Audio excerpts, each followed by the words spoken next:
कहानी की शुरुआत में हमें पता चलता है कि दुनिया के खत्म होने से पहले जेक दुनिया का सबसे बड़ा ट्रेजर हंटर माना जाता था। कोई भी पुरानी या सालों से खो चुकी चीज हो, वो हमेशा किसी न किसी तरीके से उसे ढूंढ लेता। उसे पानी के नीचे खजाना ढूंढना सबसे ज्यादा पसंद था। वो सिर्फ अपने हिसाब से चलता था, किसी और के इशारों पर नाचना नहीं पसंद उसे। फिर एक दिन एक खतरनाक सोलर फ्लेयर ने पूरी दुनिया की टेक्नोलॉजी को तबाह कर दिया। एक ही झटके में बिजली से चलने वाला सारा सामान खराब हो गया, जिस वजह से लाखों लोगों की नौकरियां चली गई। हर तरफ हड़कंप मच गया। बड़े से बड़े देशों में भी सरकार गिर गई और अलग अलग जगहों पर बहुत पैसे वाले लोगों ने राज करना शुरू कर दिया, क्योंकि उनके पास बंदूकें और उन्हें चलाने वाले लोग थे। धीरे धीरे बड़े बड़े शहरों में लोग भूख से मरने लगे। कुछ चंद बेशकीमती चीजों को छोड़कर पैसों का होना ना होना एकदम बेकार था। तरह तरह की बीमारियां फैल गई, अस्पताल बंद पड़ गए और तो और दवाई बनाने वाली मशीनें भी खराब हो गई थी। इस घटना के 6 साल बाद हम जेक को इंग्लैंड में देखते हैं। वो अभी भी एक ट्रेजर हंटर के तौर पर काम कर रहा था। वो थोड़ा संभलते हुए एक पुराने से इलाके में गया। थोड़ी देर आसपास देखा, फिर एक होटल में घुस गया और सीढ़ियां चढ़ के पेंट हाउस तक गया। वहाँ एक बड़ा किताबों का शेल्फ था जिसे उसने ध्यान से देखा और उसके पीछे एक छुपा हुआ कमरा मिला। जेक ने तुरंत छोटे छोटे बम लगाए और स्टील का दरवाजा उड़ा दिया। उसने अपनी बैटरी जोड़ी ताकि लाइट मिल सके। वहाँ एक तिजोरी है जिसमें कीपैड और पासवर्ड चाहिए। जेक ने चाबी पर लगे उंगलियों के निशान देखे और अपनी एक कॉपी में सारे अक्षरों को लिखकर सही पासवर्ड का अंदाजा लगा लिया। तिजोरी खोलने पर उसे पुराने म्यूजिक रिकॉर्ड्स मिले। उसने वही रिकॉर्ड बजाया जिसका नाम पासवर्ड था। जैसे ही म्यूजिक बजने लगा, एक दूसरी छुपी हुई तिजोरी खुल गई, जिसके बाद जेक ने उसमें से एक महंगा वायलिन निकाला। तभी पुलिस की यूनिफॉर्म पहने हुए कुछ गुंडे अंदर घुस आए और जेक से वायलिन मांगने लगे। जेक ने मना कर दिया और धमकी दी कि एक कदम आगे बढ़ाया ना, तुम में से एक जिंदा नहीं जाएगा यहाँ से। पर गुंडे ने फिर भी उसके ऊपर हमला कर दिया। जेक ने तुरंत फायरिंग कर दी। वो एक एक करके सबको मारने लगा। जब बंदूक में गोलियां खत्म हो गई तो उसने हाथ मुक्के भी चलाए और दे दनादन गुंडों को फेंटता गया। जब गोलियां खत्म हो गई तो उसने एक भाग रहे आदमी की पीठ में ब्लेड फेंक के मारा। लीडर ने ब्लेड पकड़ लिया और ये सोचने लगा कि मैं तो बहुत कूल हूँ। तब जाके जेक ने उसे अपनी बीच वाली उंगली दिखाते हुए टाटा बाय बाय का इशारा किया और तुरंत उस ब्लेड में से एक बम फट गया, जिसके बाद गुंडों का लीडर भी मारा गया। कुछ देर बाद जेक एक बड़ी सी हवेली में गया जो अब एक फैक्ट्री बन चुकी है और वहाँ बहुत सारे गार्ड्स भी हैं। उसने वो वायलिन एक वॉर लॉर्ड के असिस्टेंट को दिया। उसने कहा कि राजा ऑगस्ट तुम्हें एक और काम देना चाहते हैं। जेक को बड़ा अजीब लगा कि ये वॉर लॉर्ड अपने आप को राजा बुलवा रहा है। उसने मना कर दिया क्योंकि इस काम के लिए उसे समुद्र पार जाना होगा, दूसरे देश में। वहाँ पर क्या हाल है कोई नहीं जानता। जब ऑगस्ट ने ये सुना कि जेक ने मना कर दिया है तो उसने अपने असिस्टेंट से कहा कि उसे एक ऐसा ऑफर दो जो वो मना ना कर सके। इसके बाद जेक अपने घर वापस आया। उसके घर पर एक टूटी हुई बोट मौजूद थी। उसने अपने घर पर तरह तरह के जाल बिछाए हुए थे ताकि कोई भी चुपके से उसके घर में घुस ना सके, और साथ ही उसने अपने कुत्ते को खाना भी खिलाया। फिर उसने अपनी पेमेंट को चेक किया जिसके अंदर थोड़ा खाना, कुछ चीजें और एक रिकॉर्ड था। उसने रिकॉर्ड बजाया और खाना खाते हुए ड्रिंक करते हुए सो गया। रात को उसने सपना देखा कि वो एक नई बोट में दुनिया भर में घूम रहा है। सुबह वो आवाज सुन के उठ गया। बाहर गया तो देखा कि एक सिपाही उसके ट्रैप में फंसा हुआ था। सिपाही ने कहा कि राजा तुमसे मिलना चाहते हैं। जेक ने उसे नहीं निकाला और सीधा राजा से मिलने चला गया। एक गोदाम में ऑगस्ट अपने सिपाहियों के साथ उसका इंतजार कर रहा था। उसने कहा कि तुम पहले नहीं हो, मैंने कई लोगों से काम करवाने की कोशिश की, लेकिन तुम्हारी तरह चीजों को ढूंढने का हुनर किसी के अंदर नहीं है। उसने ये भी कहा कि वो एक नया सिस्टम बनाने की कोशिश कर रहा है ताकि चीजें पहले की तरह थोड़ी नॉर्मल हो पाएं। लेकिन जेक को फिर भी उसका काम करने में कोई खास दिलचस्पी नहीं थी। तब ऑगस्ट ने बताया कि अगर काम पूरा हुआ तो तुम्हें एक नई बोट मिलेगी। यही चाहते हो ना तुम? दरअसल मिशन है मोनालिसा पेंटिंग को उस तक पहुंचाना। उसे एक अनजान जगह पर किसी तहखाने में रखा गया है। जब पेरिस के ऊपर हमला हुआ तो सरकार ने अपना पूरा खजाना वहां छुपा दिया था। ऑगस्ट ने कहा कि वो जेक को पूरी मदद, खाना और उसकी जरूरत की हर चीज देने को तैयार है, बस तुम्हें किसी भी हाल में ये मिशन पूरा करना होगा। बोट के लालच में आकर जेक मान गया। उसने अपने कुत्ते को ऑगस्ट की असिस्टेंट के हवाले करते हुए कहा कि अगर मैं वापस ना आऊं तो प्लीज इसका ध्यान रखना। जेक पहले तो शांत था, लेकिन जैसे ही वो एयरपोर्ट पहुंचा तो उसे बड़ी चिंता होने लगी क्योंकि उनके प्लेन में पहले ही गोलियों के छेद थे। ऑगस्ट ने जेक को मैप दिखाते हुए पूरा रास्ता समझाया। कहाँ कहाँ दुश्मन भरे पड़े हैं, कहाँ कहाँ शांति, सब कुछ बताया। ऑगस्ट ने ये भी बताया कि पेरिस शहर के सेंटर में मेरा एक आदमी तुमसे मिलेगा, बस वहां तक पहुंच जाओ, आगे वो तुम्हें गाइड करेगा। जैसे ही तुम्हें मोनालिसा मिल जाए तो उसके 3 घंटे के अंदर अंदर मैं तुम्हें वहां से निकालने का इंतजाम कर दूंगा। शाम को जेक प्लेन में चढ़ गया। पायलट काफी जवान है और कहने लगा कि सब कुछ ठीक है, चिंता मत करो। पर जेक देखकर समझ पा रहा था कि प्लेन के अंदर दिक्कत तो है, ये ढंग से उड़ा नहीं पा रहा। कुछ देर बाद पायलट ने कहा कि देखो हमारा ना फ्यूल थोड़ा लीक हो रहा है, तो रास्ते में पैराशूट से कूदना पड़ेगा। ये सुनकर बेचारा जेक बौखला गया। उसने कहा कि भाई मैं पहले नहीं कूदा पैराशूट से, चलाते कैसे हैं इसे? लेकिन पायलट बिजी था, कुछ खास मदद नहीं कर पाया। कुछ देर बाद जेक सो गया और उसने एक सपना देखा। वो फिर से बोट में था और इस बार एक लड़की भी थी उसके साथ। अचानक प्लेन तेजी से हिलने लगा और जेक उठ गया। उनके ऊपर हमला हो रहा था। पायलट जैसे तैसे प्लेन को बचाने की कोशिश कर रहा था, पर उसने कहा कि हमें थोड़ा प्लान से पहले कूदना पड़ेगा। थोड़ी एक ठीक सी जगह देखकर जेक जल्दी से कूद गया और पैराशूट खोल दिया। जब वो नीचे उतरा तो उसकी लैंडिंग बहुत ज्यादा अच्छी नहीं हुई। उसने आगे चलना शुरू किया पर आसपास हर जगह आग लगी हुई थी। उसने देखा कि कुछ लोग जो वहां के वॉरलॉर्ड के खिलाफ लड़ रहे थे, उन्हें मारकर लटका दिया गया था ताकि बाकी सबको डराया जा सके। तभी एक टैंक बिल्डिंग को तोड़ते हुए वहां पर आया। वो उस पर निशाना लगाने लगा, लेकिन उससे पहले एक मिसाइल ने टैंक को उड़ा दिया। कुछ विद्रोही वहां आए और टैंक का ढक्कन खोल के अंदर ग्रेनेड फेंक दिया, जिससे अंदर मौजूद सिपाही भी मारे गए। लेकिन उन्होंने जेक को कुछ नहीं कहा और चुपचाप वहां से चले गए। शहर के अंदर वॉरलॉर्ड वोल्कोव के आदमी आम लोगों को डरा रहे थे। वोल्कोव बहुत ही खतरनाक और बुरा आदमी था। उसे चेस खेलना बहुत पसंद था, क्योंकि उसकी मदद से वो अलग अलग पैंतरे सीखता है। जो भी आदमी वोल्कोव के रास्ते का कांटा बनता, वो पहले उसके साथ चेस खेलता। आज उसके सैनिक जिस आदमी को पकड़ कर लाए थे, वो बढ़िया नहीं खेल पा रहा था, तो वोल्कोव ने सीधा उसे गोली मार दी। उसके खास राइट हैंड आदमी का नाम गॉर्निच है, जिसने बताया कि आज एक आदमी प्लेन से कूदा है। वोल्कोव ने तुरंत अपने आदमियों को कहा कि जल्द से जल्द उसे ढूंढो। सुबह जेक शहर के एक दूसरे हिस्से में पहुंचा। वहां के लोग गरीबी में जी रहे थे और वोल्कोव से बहुत डरते थे। जेक ने कार के पीछे से कुछ पुराने कपड़े उठाए और अपने अच्छे कपड़े वहां छुपा दिए। वहीं पास में सिपाही सभी लोगों को इकट्ठा करके रूल समझा रहे थे। उन्होंने कहा कि कर्फ्यू तोड़ने पर कड़ी सजा मिलेगी। फिर लोगों में डर बनाए रखने के लिए उन्होंने 2 विरोधियों को सबके सामने मार दिया। जब जेक वहां से निकलने लगा तो सिपाहियों ने उसे घेर लिया और कहा कि बैग नीचे फेंको। जेक ने बड़ी चालाकी से बैग एक आदमी के चेहरे पर फेंका और जल्दी से लड़ाई शुरू हो गई। उसने एक सिपाही का हाथ कार के दरवाजे में फंसा दिया और फिर दूसरे का सर साइड व्यू मिरर पे दे मारा। एक सिपाही ने चाकू से हमला किया, पर जेक ने उसका हाथ पकड़ के उसी चाकू से उसे मार दिया। कुछ ही सेकंडों में सब नीचे गिर गए और जेक निकलने के लिए तैयार हो गया। एक और सिपाही छुपकर बाहर आया और जेक पर गोली चलाने की तैयारी करने लगा, लेकिन उसके गोली चलाने से पहले ही एक लड़की ने उसका गला काट डाला। इस लड़की का नाम है ड्रिया। वो अगस्त के लिए काम करती है और अब जेक की मदद करेगी।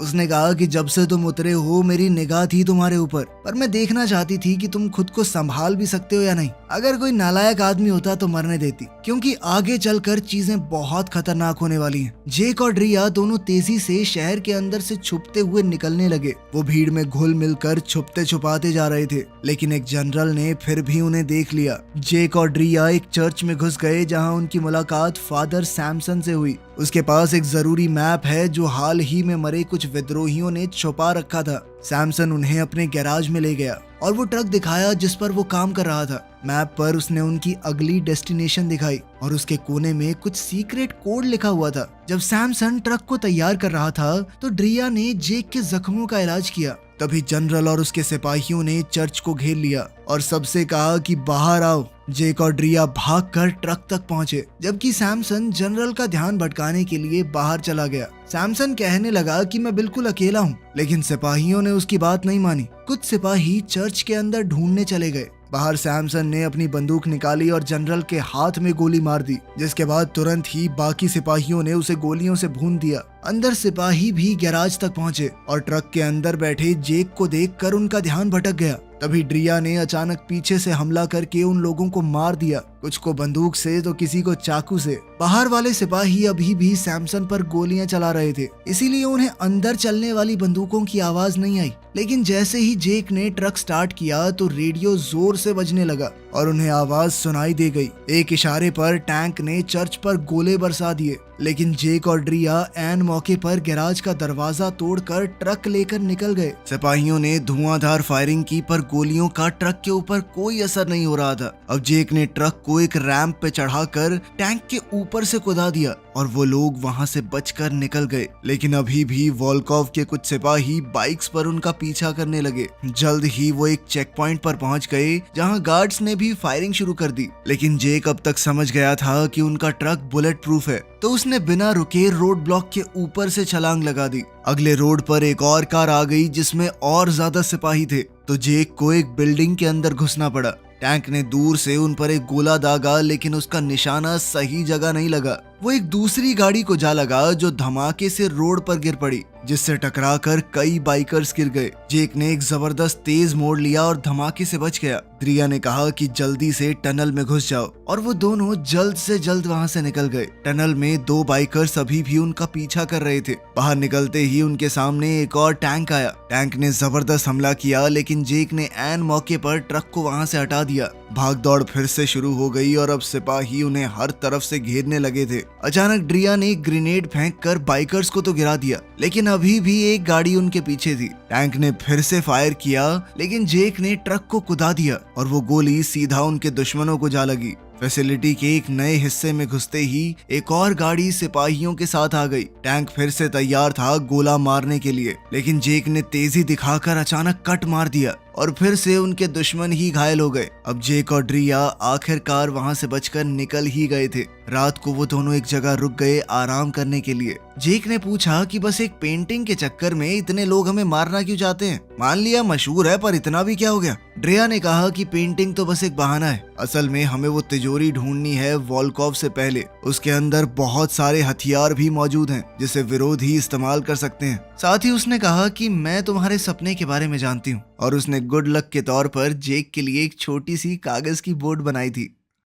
अगले दिन वोल्कोव अपनी ट्रेन में उस तिजोरी को ढूंढने निकल गया। जनरल ने वहां आकर उसे बताया कि सिर्फ 2 आदमी थे और उनकी पूरी टीम को हरा दिया, लेकिन वोल्कोव ने उसकी नाकामी से चिढ़कर फटाक से उसे गोली मार दी। उधर जेक और ड्रिया एक पुरानी बिल्डिंग में पहुंचे जहां पर एक तिजोरी है। कुछ देखकर ड्रिया डर गई क्योंकि ये एरिया रैट्स के कब्जे में है। रैट्स दरअसल कुछ ऐसे कैदी थे जो जेल में बड़े लंबे समय तक बंद रहे। जब उन्हें खाना नहीं मिला तो वो आदमियों को खाने लगे, और अब वो जिसे पकड़ लेते हैं उसे खा जाते हैं। तभी उनके पास ही आग से हमला हुआ, मतलब कोई तो उनका पीछा कर रहा है। वो दोनों अंदर दौड़े और दीवार पर उन्हें खून दिखा। तिजोरी खुली हुई थी और खाली भी। दरवाजे के कोने से आ रही बारूद की महक से जेक समझ गया कि इसे तो हाल ही में उड़ाया गया है। अंदर कुछ था नहीं, मतलब सभी चीजें किसी सुरक्षित जगह पर ले जाई गई हैं। बाहर रैट्स तेजी से उनकी ओर बढ़ रहे थे। ड्रिया और जेक बिल्डिंग के अंदर दूसरे फ्लोर तक गए जहां गोलियों के शेल्फ्स पड़े हुए थे। जेक ने हिसाब लगाया कि यहाँ के लोग आखिर तक लड़े। मेन ऑफिस में उन्हें एक पुराना कैबिनेट मिला और उसके पीछे एक नकली दीवार थी जिसके अंदर एक नोटबुक छुपाई गई थी, लेकिन उसके अंदर फ्रेंच भाषा में लिखा हुआ था जो कि जेक को नहीं आती थी। जिसके बाद ड्रिया ने उन नोट्स को उसके लिए अंग्रेजी में ट्रांसलेट किया और मैप के कोऑर्डिनेट्स लिख दिए, लेकिन जेक को उन कोऑर्डिनेट्स के ऊपर थोड़ा शक हुआ। उसने कहा कि ये लोग खजाने को बचा रहे थे, वो असली जगह ऐसे ही तो नहीं बता देंगे। फिर वो मैप का इस्तेमाल करके असली जगह का पता लगाने की कोशिश करने लगा। तभी रैट्स बिल्डिंग में घुस आए। ड्रिया जल्द से जल्द भागना चाहती थी, पर जेक ने कहा कि ये करने से पहले नहीं जा सकते। जल्द ही उसने सही जगह का नाम डिकोड कर ही लिया। नाम आया सेंटर हॉफ। ड्रिया ने बताया कि ये तो एक मशहूर किला है, और साथ ही मैप में वो जगह जेक को दिखाई। उधर रैट्स सब तेजी से सीढ़ियां चढ़ रहे थे, लेकिन इतने में जेक और ड्रिया खिड़की से बाहर निकल गए। जेक ने उस कमरे के दरवाजे के हैंडल पर एक ग्रेनेड छोड़ा था। जैसे ही रैट्स ने दरवाजा खोला, जबरदस्त धमाका हुआ और वो सभी अंदर ही मारे गए। ट्रक में वापस जाकर ड्रिया ने विद्रोहियों को फोन किया और कहा कि सेंटर हॉफ में हमें मिलो। थोड़ी देर बाद वोल्कोव भी अपनी ट्रेन में उस जगह पहुंच गया। उसने रोड पर ट्रक के टायरों के निशान देखे। उन निशानों का पीछा करते हुए वो लोग वहां तक पहुंच गए जहां पर जेक और ड्रिया ने उस किले का पता लगाया था। वहां पर गॉर्निच को वही नोटबुक मिली जिसके अंदर कोऑर्डिनेट्स लिखे हुए थे, पर वोल्कोव भी इतना समझदार तो था कि ये सब इतनी आसानी से नहीं मिलेगा हमें। उसने यूवी लैंप की मदद से ड्रिया के फिंगरप्रिंट देखे, क्योंकि अगर किसी को भी मैप में एक जगह मिल जाए तो वो उस पर हाथ तो लगाता है। अब वो समझ गया कि असली जगह सेंटर हॉफ में ही है। एक रात वहां पर अभी भी जिंदा था। और वॉल्कोव ने उसे धन्यवाद कहते हुए गोली मार दी। आखिर में जेक और ड्रेया सेंटर हाफ पहुंच गए। ड्रेया ने गेट का ताला काट कर अंदर घुसने का रास्ता खोला। मेन बिल्डिंग तक पहुंचकर जेक को कुछ अजीब लगा। वहाँ कोई सिक्योरिटी नहीं थी, अंदर कुछ मशीनें चल रही थी, तो जेक ने हिसाब लगाया कि शायद सोलर पैनल से ये सब हो रहा होगा। ड्रेया ने उस जगह के ब्लूप्रिंट देखे और समझ गई कि जो आवाज गूंज रही है वो वॉल्ट के एयर फिल्ट्रेशन सिस्टम की है, मतलब वो तिजोरी अभी भी बंद है। जेक ने प्लान बनाया कि जहाँ से हवा जा रही है वो उसी सुरंग से अंदर जाएगा, लेकिन उसके बीच में एक बहुत बड़ा पंखा था। ड्रेया ने कहा कि मैं सोलर पैनल्स को ढूंढती हूँ ताकि पंखे को बंद कर सकूं, और जेक आगे बढ़ने लगा। सबसे ऊपर वाले फ्लोर पर जेक को एक रस्सी मिल गई और उसने उसे एक वॉल्व से बांध दिया। फिर उसने अपना बैग उठाया और उससे एक सेफ्टी बेल्ट बनाई और फिर सेफ्टी बेल्ट को रस्सी से बांध दिया। अब वो धीरे धीरे सुरंग के नीचे उतरने लगा। नीचे तेज रफ्तार में एक पंखा घूम रहा था। अगर वो उससे टकराया तो चीथड़े उड़ जाएंगे। वो बड़े ध्यान से ये सब कर रहा था, लेकिन रस्सी धीरे धीरे घिसने लगी। अंदर ड्रेया सोलर पैनल्स वाले एरिया तक पहुंच गई। उसने जल्दी से गोलियां चलाना शुरू किया। उसका पहला निशाना तो चूक गया, लेकिन दूसरे शॉट से उसने सारा सिस्टम खराब कर दिया। रस्सी टूटने से जैसे ही जेक नीचे गिरा, फैन अचानक रुक गया और किसी तरह अपने हीरो की जान बच गई। धड़ाम से गिरने के बाद भी जेक उठा और उसने एयर डक्ट को देखा। वो पानी से भरा हुआ था। उसने गहरी सांस ली और पूरी ताकत से तैरते हुए अंदर घुसा। वो ऊपर के रास्ते तक पहुंच गया, लेकिन वो दरवाजा बंद था। जेक ने पूरी जान लगा दी उसे तोड़ने के लिए। बड़ी मुश्किल से वो बचकर बाहर निकल पाया। अब जेक तिजोरी के अंदर पहुंच गया था। उसने अंदर से दरवाजा खोला ताकि ड्रेया भी आ सके। वॉल्ट के अंदर मोनालिसा मिली। वो कोई असली पेंटिंग नहीं थी, वो तो दरअसल एक न्यूक्लियर बॉम्ब है जिसके ऊपर मोनालिसा की पेंटिंग बनी हुई है। ये देखकर जेक पूरी तरह चौंक गया, लेकिन ड्रेया इसके बारे में पहले से जानती थी। उसने कहा कि अगर तुम्हें ये बात पता भी होती तो क्या फर्क पड़ता, जरूरी नहीं थी तो नहीं बताई।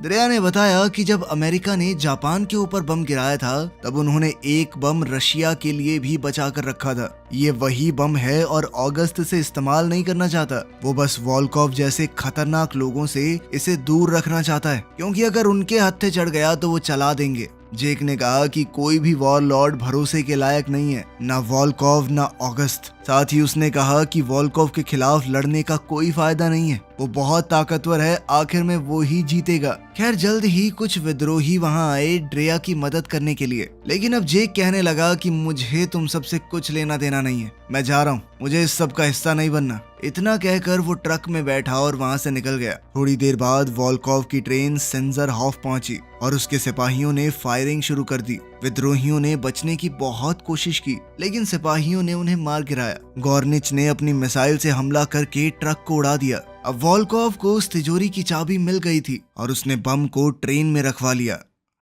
उधर जेक एक जगह पर रुककर ड्रेया की दी हुई वो छोटी सी बोट देखने लगा। उसे देखकर जेक का मन बदल गया। वो किले पर वापस गया और हर तरफ फैली हुई लाशें देखी, लेकिन ड्रेया अभी भी जिंदा थी। उसने जल्दी से ड्रेया के जख्म को बांधा। ड्रेया ने कहा कि तुम सही कह रहे थे, ये सब कुछ बेकार है, आखिर में वॉल्कोव ही जीतेगा। पर अब जेक मन बना चुका था। उसने कहा कि ऐसा कुछ नहीं है, मैं तो बस भाग रहा था इस सब से। वॉल्कोव को हम रोकेंगे, उस साले की ट्रेन ही उड़ा देंगे। अब उन दोनों ने कुछ बम अलग अलग जगहों पर लगा दिए। उनके बाहर निकलते ही जबरदस्त धमाका हुआ और पूरा किला उड़ गया। शाम को ट्रेन धुंध की वजह से धीरे चल रही थी। वॉल्कोव को बहुत गुस्सा आया और उसने कंडक्टर को ही गोली मार दी, जिसके बाद ट्रेन धुंध को चीरते हुए जाने लगी। उधर जेक ट्रक को तेजी से चलाते हुए ब्रिज पर गया और जैसे ही ट्रेन उसके पास से निकली वो उस पर कूद गया। उसने एक दरवाजा खोलकर ग्रेनेड अंदर फेंका, जिससे कई गार्ड मर गए। कुछ लोग बच गए तो जेक अपने हाथों से ही उनसे लड़ने लगा और फिर एक की बंदूक छीनकर सबका सफाया कर दिया।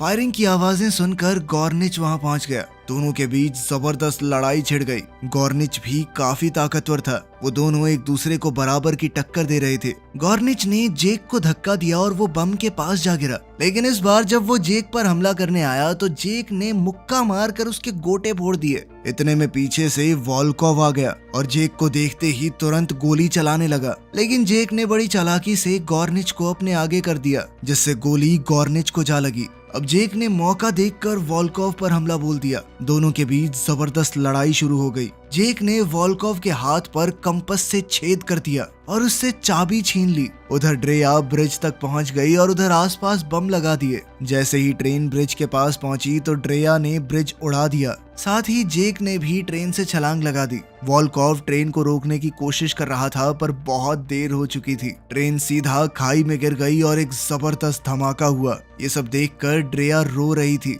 उसे लगा कि जेक मारा गया, लेकिन उसने तो पीछे से आकर कहा कि रो क्यों रही है तू। ड्रेया उसे देखकर खुशी के मारे उससे लिपट गई। कुछ समय बाद इंग्लैंड में जेक ने उस न्यूक्लियर बम को एक्टिवेट करने वाली चाबी ऑगस्ट को दी और कहा कि बम अब खाई के नीचे पड़ा है, सिर्फ इस चाबी से ही उसे एक्टिवेट किया जा सकता है। ऑगस्ट ने कहा कि मेरे लिए उस बम को वापस लेकर आओ, पर जेक ने साफ मना कर दिया। उसने साफ कहा कि मुझे अब और मिशन नहीं करने, और फिर वादे के मुताबिक अपनी नई बोट लेकर वहां से निकल गया। ड्रेया भी अब उसके साथ थी और दोनों एक दूसरे को चाहने लगे थे। उन्होंने फैसला किया कि अब वो इस बोट पर चढ़कर दुनिया घूमेंगे। आखिर में ऑगस्ट ने अपनी तिजोरी में चाबी रख दी और वहाँ पर असली मोनालिसा पेंटिंग पहले से मौजूद थी। वीडियो पसंद आई तो लाइक कर देना, चैनल को सब्सक्राइब कर लेना। मिलते हैं अगली वीडियो में।